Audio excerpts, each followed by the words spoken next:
يا جماعة عاملين ايه؟ هعمل لكم النهاردة او بعمل لي انا تورتة عاملاها لابني عشان عيد ميلاده، وهعمل تورتية برضو لبنته، هو عيد ميلاده يوم 23.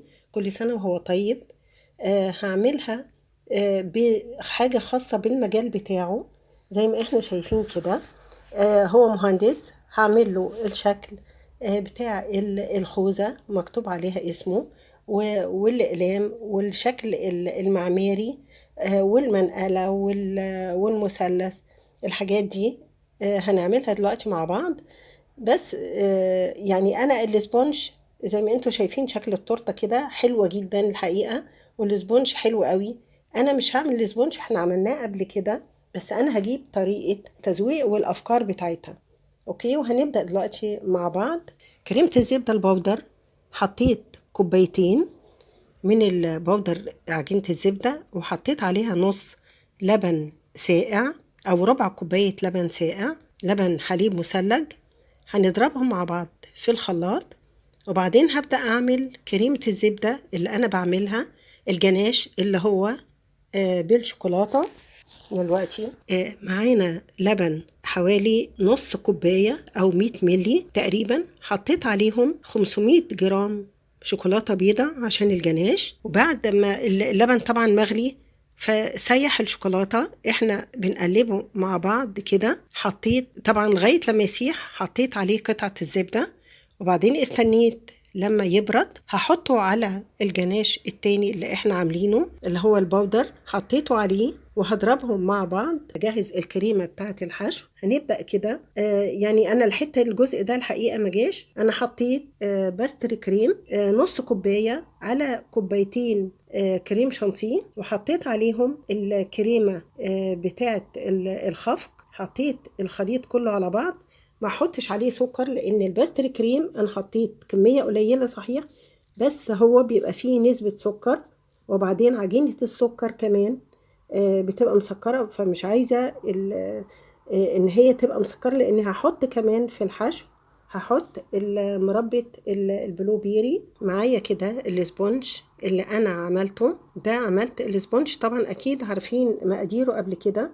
هو النص كيلو جاهز، اللي هو بتاع الاسبونج، عليه الست بيضات وعليه نص كوباية مية، وبيتضرب كويس. وحطيتها، المفروض ان هي تكون من قبلها بيوم عشان تبقى باردة. انا سبتها كذا ساعة علشان تبرد او تتماسك شوية. يفضل ان هي تكون بايتة قبلها بيوم. انا قطعتها كده، قطعتها على 4 طبقات، وبعدين بسقيها بمعلقتين عسل وربع كوباية مية. أشرب كده كيك الاسبونج، هو هش جدا وحلو قوي، فمش عايزة أكتر فيه اللي هي المادة السائلة. هحط كده قطعة كريمة الأول عشان أثبت الرق الاسبونج. أنا حطيت البلو بيري على الكريمة، بصوا حتى اللون بتاعها. وبعدين حطيت كده في الكيس الحلواني اللون اللي هو البيربل دون اللي هو بتاع البلو بيري، بيدي طعم حلو قوي قوي في الحشو. وبعدين هسقي كده الدور التاني. انا الحقيقه بجري شويه علشان انا مش عايزه اطول عليكم. ده كده الدور التاني. كده بعمل اللي هي الجزء الاخير او القطعه اللي هي التالتة الاخيره دي، انا ما بحطلهاش، ما بسقيهاش بالشربات. هحطها بقى كده تتماسك. هحطها بقى حوالي 3-4 ساعات في الفريزر علشان تتماسك واقدر اعمل لها الجناش. هبدأ اعمل كده عجينة السكر او عجينة الفندق، معايا اي الوان انت حباها، بس المهم ان هي تكون الوان تكون متناسقة مع بعض. فانا قطعت كده اللون الاخضر دون، طريته كويس. وبعدين بعمل شكل المنقلة، عارفين كلنا طبعا شكل المنقلة. عايزة اعمل بقى الاشكال اللي هي الهندسية، اي اشكال بقى انت حابة تعمليها. انا بحاول ان انا اشيل شكل المنقلة بالراحة.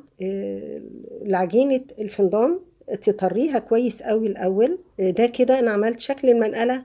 القلم دون انا مشترياه قلم ده غذائي، مش قلم يعني فول ماستر ولا حاجة، يعني لحسن حد يفكر ان ده قلم ما ينفعش طبعا يتحط على اكل او عجينة سكر.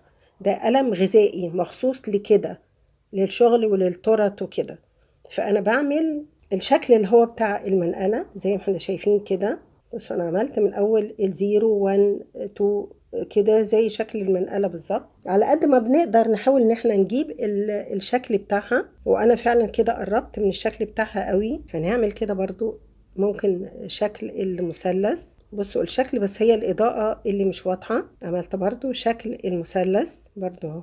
هعمل اللي هي بالكتابة كده وبالخطوط اللي هي بتاعة المثلث بنفس الشكل.